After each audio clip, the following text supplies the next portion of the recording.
Here at the Dallas World Premiere at the WinSpear with PearlSnapDiscount.com, I'm Gotti Elcon, talking with the stars of the show.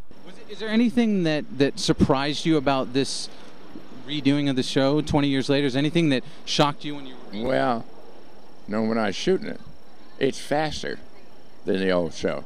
They'll take 4 shows and compress them into one.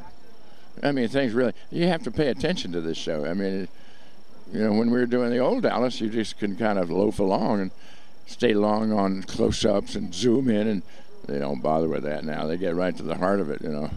It's kind of fun in a way. I did. I had turkey skin. It was goosebumps all over the place. My first scene, the very first scene of the pilot, was with Larry Hagman, my best friend for the past 35 years, who I thought I would never work with again, because we can only work together as Bobby and JR. You can't work, you know, it couldn't be Rosencrantz and Guildenstern. They'd say, look, it's Bobby and JR, playing Rosencrantz and Guildenstern. So, you know, to walk on a set and then have this emotional scene with my brother JR was really tough, to be quite honest. But it was the greatest way to start the show, because everything after that was easy. What about shooting in all the new locations, like at the WinSpear and different locations around town? Well, Dallas is different now. You know, Dallas is a character in the show, but it's had its facelift, if you want to look at it that way. It's had its infusion of energy, and it's much more beautiful. It's much more cosmopolitan, and it's our responsibility to show Dallas as it is, not as it was. So when you see the opening credits to the show, it's the new Dallas. Dallas, and we're so happy to be here. Really, we really are.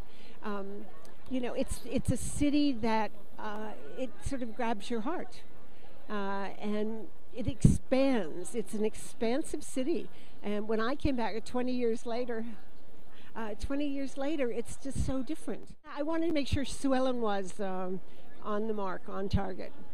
I just didn't want to say, oh, okay, I played that character before. I know who she is. She's a very complicated woman, as we know. So I wanted to make sure she was interesting. I knew it was going to be a little bit of there was going to be a lot of expectation, and I just was so excited that I was going to get to take on this challenge. And I just try to go to work every day, be very serious about it, but also have so much fun, because at the end of the day, JR had so much fun in the original, and I think John Ross learned a lot from him growing up, and he kind of images his father a lot in everything he does and the way he does business. So for me, best time of my life. I don't think we are carrying the torch. I think we're kind of, it's definitely a collaboration, which was why there wasn't so much pressure. I think if it was a remake, there would be way too much pressure, and I would not want to take that on at all. So the fact that it's a collaboration is pretty awesome. It's humbling.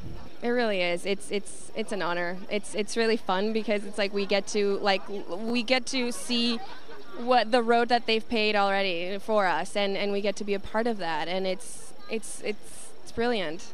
I couldn't be happier. And the Ewing family is a legacy, and so to step in as the new Mrs. Bobby Ewing, you know, I'm aware I'm filling some big shoes. Pam and Bobby were beloved, and so Ann and Bobby now have an opportunity to start a whole new generation of audience members knowing what the Ewing family can be. So it's exciting.